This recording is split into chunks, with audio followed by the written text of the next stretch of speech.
हाल ही में उत्तर प्रदेश के संभल की शाही जामा मस्जिद के सर्वे के नाम पर चल रहे विवाद के बाद हुई हिंसा में पुलिस फायरिंग से 5 नौजवानों को अपनी जान गंवानी पड़ी। इस घटना का निषेध व्यक्त करते हुए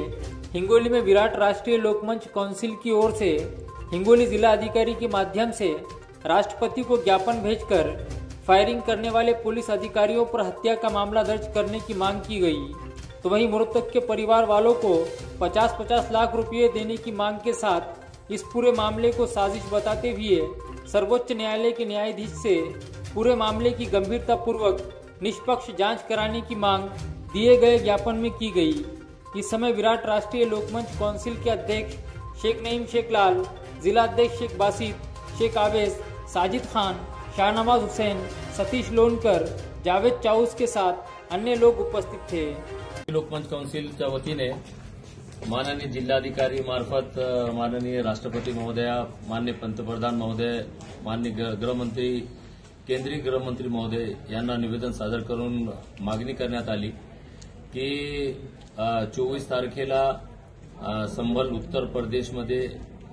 शाही जामा मस्जिदच्या प्रकरणाची सर्वेच्या नावावर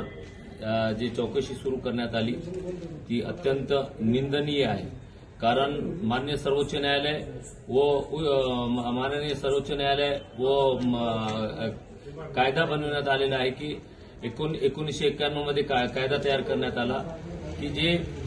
निजामकालीन जे पूर्वज जे मस्जिदी आहेत ज्यांचे 200-300 वर्ष झालेले आहेत, बाबरी मस्जिद सोडून कोणत्याही प्रकरणामध्ये चौकशी होऊ नये अशी परिस्थिती असताना उत्तर प्रदेशच्या एका न्यायालयात याचिका दाखल करून जामा मस्जिदची सर्वेची मागणी करण्यात आली। न्यायालयाने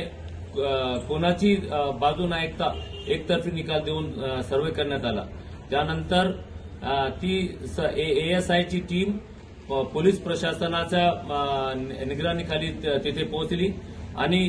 एक अफवा पसरवून देण्यात आली की सर्व मस्जिदला खोदकाम करून पाडण्याचे प्रकरण सुरू आहेत। मुस्लिम समाज एकतर्फी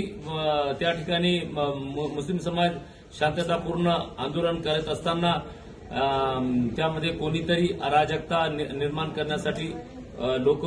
घुसली आणि त्यांनी पत्थरबाजी सुरू केली। त्याचा परिणाम असा झाला की जे मुस्लिम समाज शांततापूर्ण पद्धतीने आंदोलन करत होते त्यांच्यावर गोळी झाडण्यात आली आणि 5 मुस्लिम युवकांना हत्या करून शहीद करण्यात आली। म्हणून या निवेदनाद्वारे आम्ही मागणी करत आहोत की या सर्व प्रकरणाची माननीय सर्वोच्च न्यायालयामार्फत चौकशी करून दोषी पोलीस अधिकारी व कर्मचाऱ्यांविरुद्ध